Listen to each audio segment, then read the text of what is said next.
Believe it or not, a long, long time ago, people in this country used to drink water right out of the faucet in their own homes. It didn't come from a bottle in a vending machine or from a refrigerated case in a convenience store.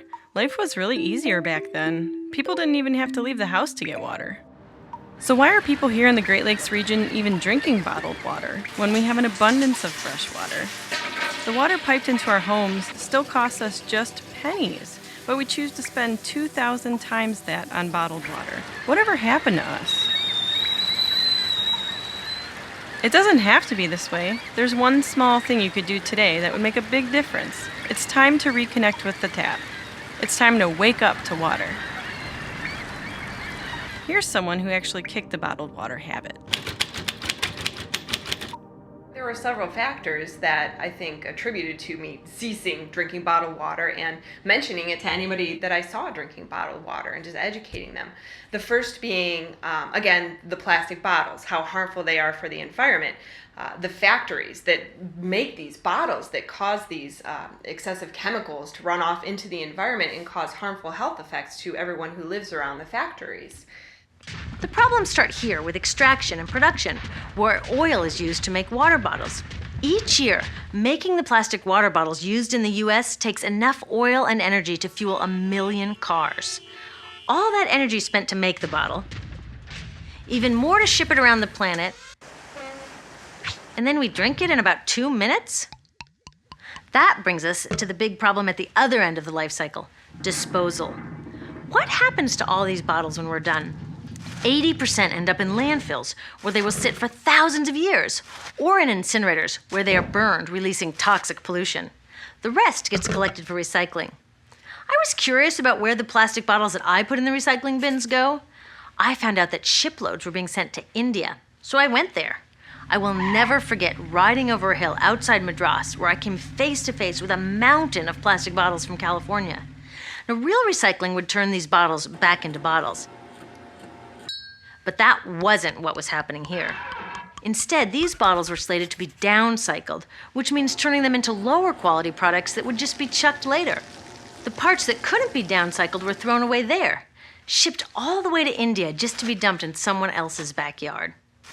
If bottled water companies want to use mountains on their labels, it would be more accurate to show one of these mountains of plastic waste. It ends up in our rivers and lakes, polluting the very drinking water that, we're supposed to be drinking out of, which will therefore make it more harmful, and then we will, in essence, have to buy the bottled water. One of the things about Lake Erie water is it's actually much better than it used to be.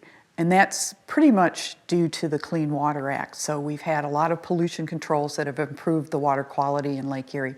Additionally, we have sewage treatment plants which take care of a lot of the problems of water that comes out of the sewage areas and even some of the storm water. But the major problem still is when we have large storm events and have some infiltration.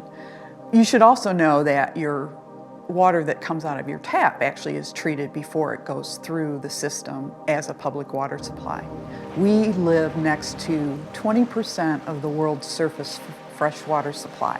And there are people in many other countries that don't have that amount of water available to them. And in fact, the United Nations has said by the year 2025, we probably will be in a major water stress condition in most countries where water is not readily available.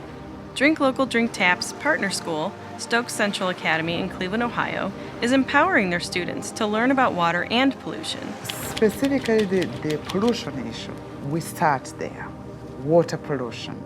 And what does that mean to our watershed? We talk about it in my class and in the science classes. They talk about the watershed and they realize how far we live from Lake Erie. We're a block away, almost 2 blocks, but they don't realize that it is right there. We talk about the pollution. We trace the water cycle from our homes. Where does that water sewage go? They go to visit the sewer district, they plant, and the students realize how much trash goes to the plant and what they do with the water at the cleaning plants to come back to the lake.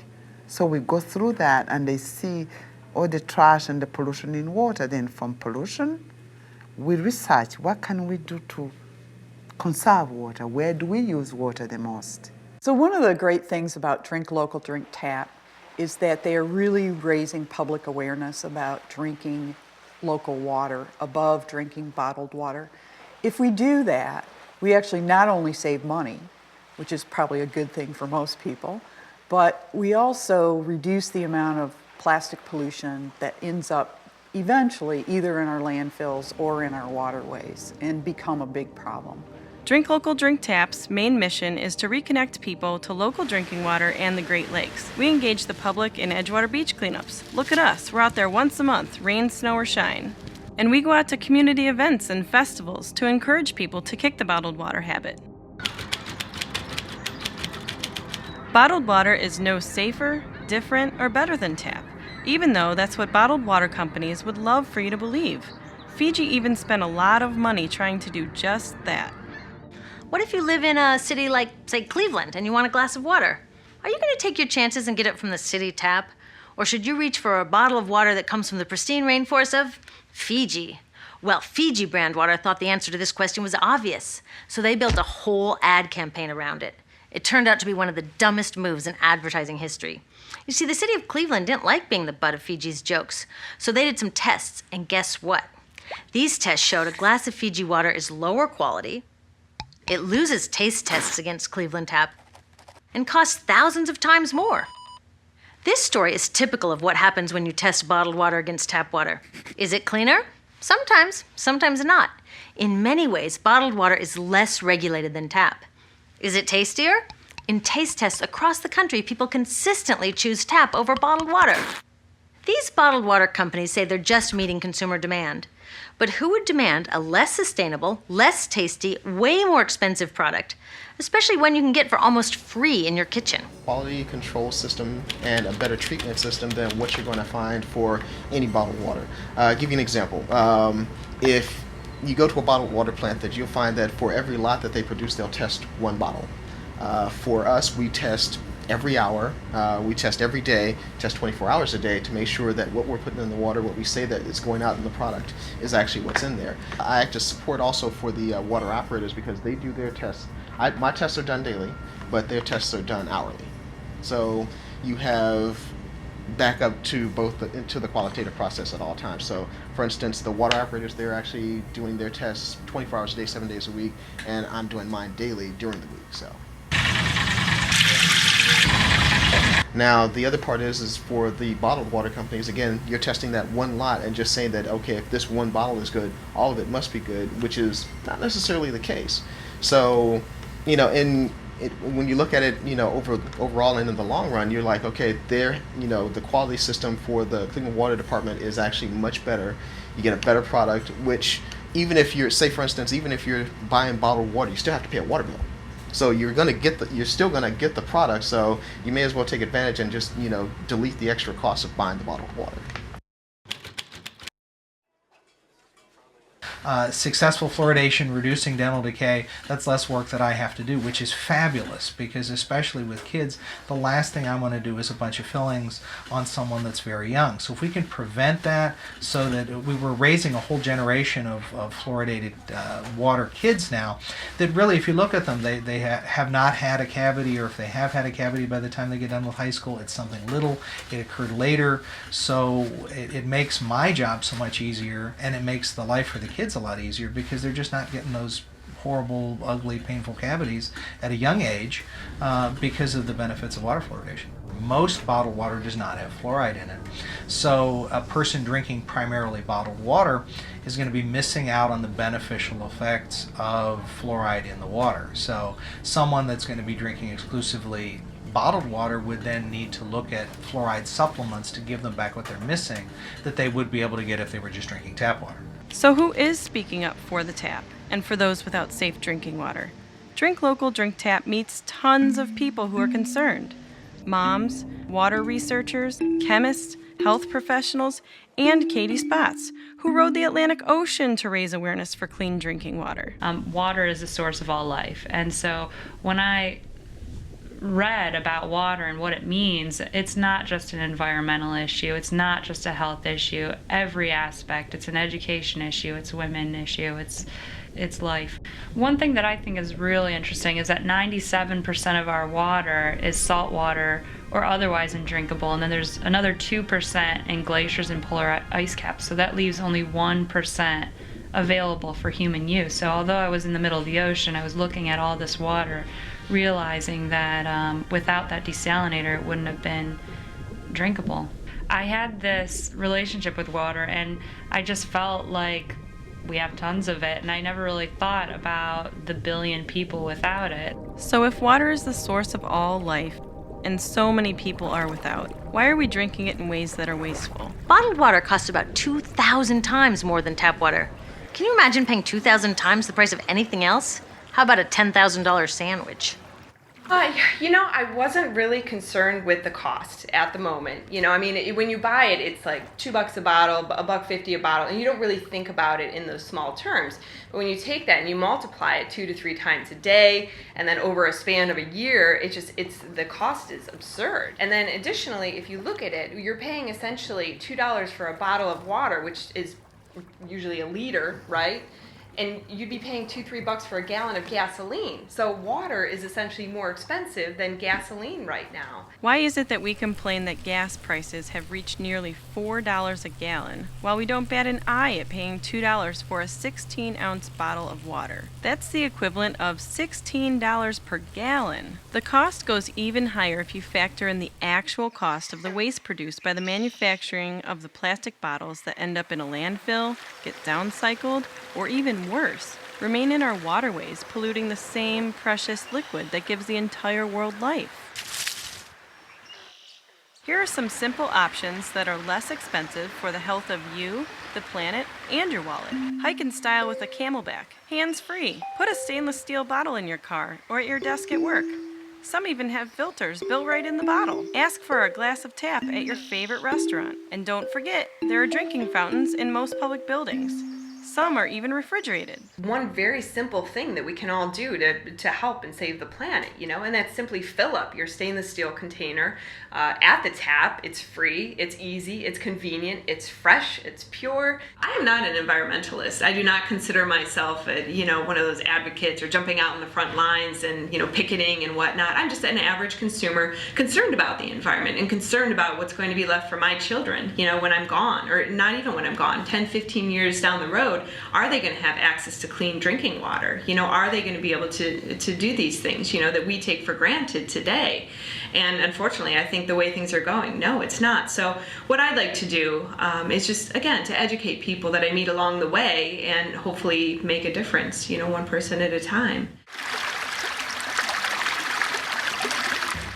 Let people know exactly what it's doing to our health and the environment. And I think that, people, once they understand and they're aware of the issues, they are more than happy to follow along, pitch their bottles in a recycling bin or not buy them at all, which is the ideal solution.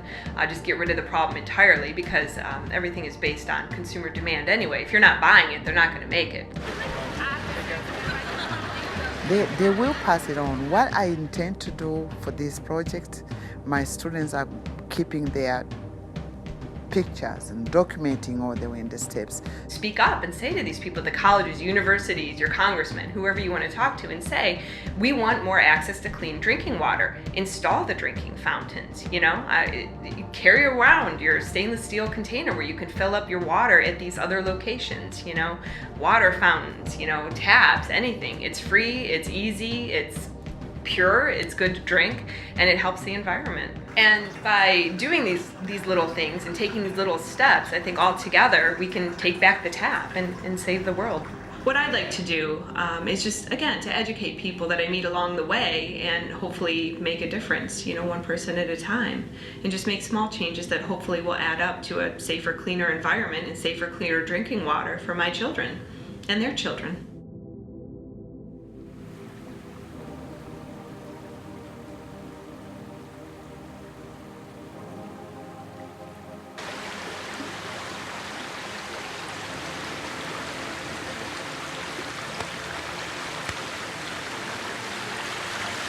We have teamed up with artists, athletes, filmmakers, photographers, students, and teachers to creatively wake the world up to water. We are actually building freshwater facilities for St. Charles School in Uganda, where Cleveland school teacher Teddy Manyanye grew up. We didn't have running water in my house.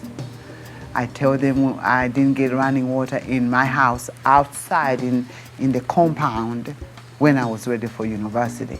And they said, what? I said, yes, we did. We had to walk to get water. 2 miles to go get water, 2 miles to come back. How did I do that? It was fun. I didn't really realize I was spending that much time.